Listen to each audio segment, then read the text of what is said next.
ನಮಸ್ಕಾರ ಎಲ್ಲರಿಗೂ. ಇಂದು ನಾನು ಕರ್ನಾಟಕದ ಅತ್ಯಂತ ಪ್ರಸಿದ್ಧ ಶಕ್ತಿ ಕ್ಷೇತ್ರಗಳಲ್ಲಿ ಒಂದಾದ ಕೊಲ್ಲೂರು ಮೂಕಾಂಬಿಕಾ ದೇವಸ್ಥಾನದ ಇತಿಹಾಸದ ಬಗ್ಗೆ ಮಾತನಾಡಲಿದ್ದೇನೆ. ಪಶ್ಚಿಮ ಘಟ್ಟಗಳ ಹಸಿರು ಪರ್ವತಗಳ ನಡುವೆ ಉಡುಪಿ ಜಿಲ್ಲೆಯ ಕೊಲ್ಲೂರು ಎಂಬ ಸುಂದರ ಗ್ರಾಮದಲ್ಲಿ ಈ ಪವಿತ್ರ ದೇವಸ್ಥಾನ ಇದೆ. ಶತಮಾನಗಳ ಇತಿಹಾಸವನ್ನು ಹೊಂದಿರುವ ಈ ಕ್ಷೇತ್ರವು ದಕ್ಷಿಣ ಭಾರತದ ಪ್ರಮುಖ ತೀರ್ಥಕ್ಷೇತ್ರಗಳಲ್ಲಿ ಒಂದಾಗಿ ಪ್ರಸಿದ್ಧಿಯಾಗಿದೆ. ಈ ದೇವಸ್ಥಾನದಲ್ಲಿ ಪೂಜಿಸಲ್ಪಡುವ ದೇವಿ ಮೂಕಾಂಬಿಕಾ ದೇವಿ.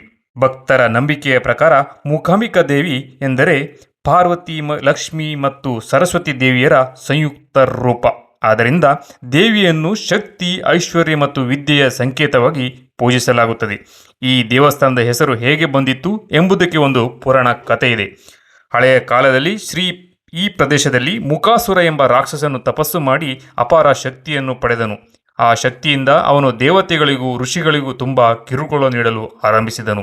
ದೇವತೆಗಳು ಆದಿಶಕ್ತಿಯನ್ನು ಪ್ರಾರ್ಥಿಸಿದಾಗ ದೇವಿ ಮೂಕಾಂಬಿಕೆ ಅವತಾರ ಪಡೆದು ಮೂಕಾಸುರನ ವಿರುದ್ಧ ಯುದ್ಧ ಮಾಡಿದರು. ಕೊನೆಗೆ ದೇವಿಯು ಮೂಕಾಸುರನನ್ನು ಸಂಹರಿಸಿ ಧರ್ಮವನ್ನು ರಕ್ಷಿಸಿದಳು. ನಂತರ ದೇವಿ ಈ ಸ್ಥಳದಲ್ಲಿ ನೆಲೆಸಿದಳು ಎಂದು ನಂಬಲಾಗಿದೆ. ಆದ್ದರಿಂದಲೇ ಈ ಸ್ಥಳಕ್ಕೆ ಮೂಕಾಂಬಿಕಾ ಎಂಬ ಹೆಸರು ಬಂದಿದೆ. ಈ ದೇವಸ್ಥಾನದ ಇತಿಹಾಸದಲ್ಲಿ ಮಹಾನ್ ತತ್ವಜ್ಞಾನಿಯಾದ ಆದಿ ಶಂಕರಾಚಾರ್ಯರ ಪಾತ್ರವೂ ಕೂಡ ಮಹತ್ವದ್ದು. ಅವರು ಈ ಸ್ಥಳಕ್ಕೆ ಬಂದು ದೇವಿಯನ್ನು ಧ್ಯಾನಿಸಿ ದೇವಿಯ ಅನುಗ್ರಹವನ್ನು ಪಡೆದರೆಂದು ಹೇಳಲಾಗುತ್ತದೆ. ಅವರೇ ಇಲ್ಲಿ ಶ್ರೀಚಕ್ರವನ್ನು ಪ್ರತಿಷ್ಠಾಪಿಸಿದರು ಎಂಬ ನಂಬಿಕೆಯಿದೆ. ಆದ್ದರಿಂದ ಈ ದೇವಸ್ಥಾನವು ಭಕ್ತರ ಪ್ರಮುಖ ಆಧ್ಯಾತ್ಮಿಕ ಕೇಂದ್ರವಾಗಿ ಬೆಳೆದಿತು. ಮೂಕಾಂಬಿಕಾ ದೇವಸ್ಥಾನದ ಗರ್ಭಗುಡಿಯಲ್ಲಿ ಇರುವ ಲಿಂಗವು ವಿಶೇಷವಾಗಿದ್ದು ಅದರ ಮಧ್ಯದಲ್ಲಿ ಚಿನ್ನದ ರೇಖೆ ಇರುವುದೆಂದು ಹೇಳಲಾಗುತ್ತಿದೆ. ಇದು ಶಿವ ಮತ್ತು ಶಕ್ತಿ ಒಂದೇ ತತ್ವ ಎಂಬುದ ಸಂದೇಶವನ್ನು ನೀಡುತ್ತದೆ. ಪ್ರತಿ ವರ್ಷ ಸಾವಿರಾರು ಭಕ್ತರು ಈ ದೇವಸ್ಥಾನಕ್ಕೆ ಭೇಟಿ ನೀಡುತ್ತಾರೆ. ವಿಶೇಷವಾಗಿ ನವರಾತ್ರಿ ಹಬ್ಬದ ಸಮಯದಲ್ಲಿ ಇಲ್ಲಿ ಭವ್ಯ ಉತ್ಸವಗಳು ನಡೆಯುತ್ತವೆ.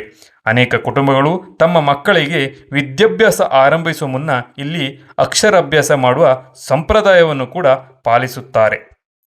ಇಂದು ಕೊಲ್ಲೂರು ಶ್ರೀ ಮೂಕಾಂಬಿಕಾ ದೇವಸ್ಥಾನವು ಭಕ್ತಿ, ಸಂಸ್ಕೃತಿ ಮತ್ತು ಪರಂಪರೆಯ ಮಹತ್ವವನ್ನು ಸಾರುವ ಪವಿತ್ರ ತೀರ್ಥ ಕ್ಷೇತ್ರವಾಗಿದೆ.